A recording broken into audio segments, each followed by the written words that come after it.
السلام عليكم ورحمة الله وبركاته. الحمد لله رب العالمين والصلاة والسلام على نبينا محمد وعلى آله وأصحابه أجمعين. وان سلام يا دمان ولا لها الصوماليات أو شرفت لميل كستو أتشوكتان ولا ليال مانتو أو أي تاريخ دو تهي بشي سيديداد لباتن يساقال كيدي سنة كاللبادة كون iyo 18 waxaan halkan idinku soo gudbinaynaa arrin dacwo fi sabiilillaahi ah oo aan isleenahay waa arrin ku dayasho mudan. arrintaasi walaalayaal waxay tahay waxa quraanka kariimka tafsiirkiisa dhamaynay annagoo ah gabdho walaalo ah oo Soomaaliyeed oo 9 gabdhood ah.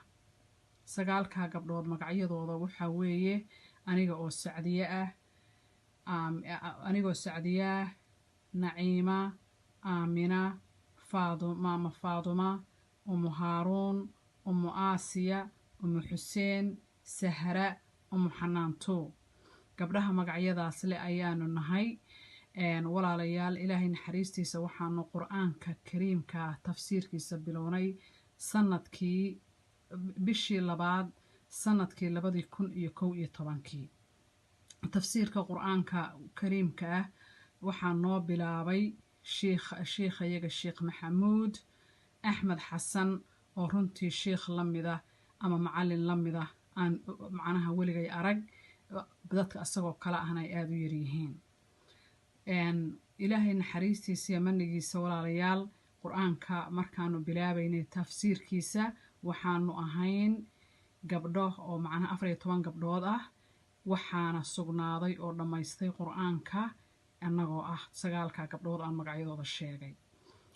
macallinkayagii annagu isku meel ma aanu joogin oo macnaha macallinkayagu wuxuu joogay London annaguna waxaanu ku noolay inta biyada badan America qaar naga midana gabdhaha waxay ku noolaayeen wadanka UK.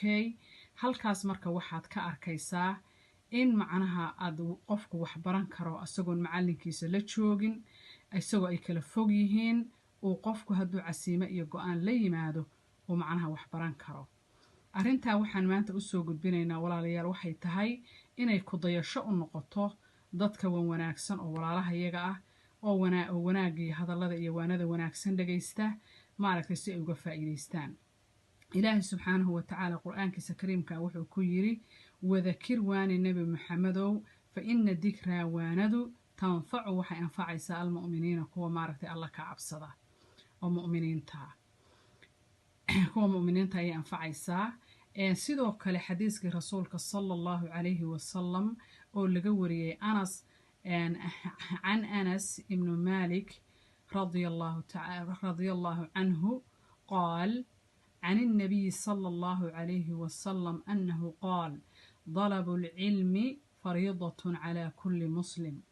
أنس وحو كوري رسولك صلى الله عليه وسلم إنه يري علمك أول الضلباه wuxuu macnaha farad ku yahay qof kasta oo muslim ah. cilmiga in la raadiyo waa wax aad iyo aad u qaali ah. ilaahay subxaanahu wa ta'aalana wuu jecel yahay kuwa cilmiga dalba wuuna u fududeeyaa jidka loo maro. waxaa kaliya qofka laga rabaa go'aan iyo casiimo inuu la yimaado macallinkaaga oon kula joogin oo aan macnaha in isku wadan jooginna daliil waxa uu ah annaga oo aan macallinkayaga isku meel joogin aadna u kala fogeyn inaanu wax ka baranay oo waliba aanu si wanaagsan quraanka tafsiirkiisa uga baranay. intaa ka bacdi waxaan u mahad celinayaa Allah subxaanahu wa ta'aala oo noo suurtageliyay quraanka kariimka inaanu tafsiirkiisa dhamayno inta bilowna dhamayno oo noo suurtageliyay naxariistiisa iyo manigiisa. ilaahay baan ku mahadsan. waxaan kale u mahad celinayaa macallinkayaga sheekhayaga qaaliga ah Sheekh Maxamuud Axmed Xasan oo si wanaagsan noo baray quraanka tafsiirkiisa cilmi iyo maaragtay waxyaalo dheeraad culum dheeraadana noogu daray. ilaahay ajarkiisa ha weyneeyo macnaheedu abaalkiisana ilaahay jannaha ka dhigo. waxaan kale u mahad celinayaa Al Khair Education and Guidance Center maamulaheeda ama mas'uulkeeda sare macallin Cismaan Cabdullaahi oo sabab u ahaa ama ma aragtay aad iyo aad noogala shaqeeyay quraankan inaan dhamaysano oo macnaha isaguna aad iyo aad noola shaqeeyay intaan ku guda jirnay maaragtay acmaashan wanaagsan iyo tafsiirka quraanka. asagana waxaanu leenahay walaalkay ilaahay khayr badan ha siiyo dacwadana runtii aad iyo aad maaragtay ugu taagan meel sarena u jooga abaalkiisa isagana allaha weyneeyo isagiyo maaragtay mu'asasadiisaba waan idin salaamayaa dhammaantiin khayrka allahna waafajiyo kuwa cimrigooda wax wanaagsan uga faa'iidaystana allaha naga dhigo wassalaamu calaykum waraxmatullaahi tacaala wabarakaatuh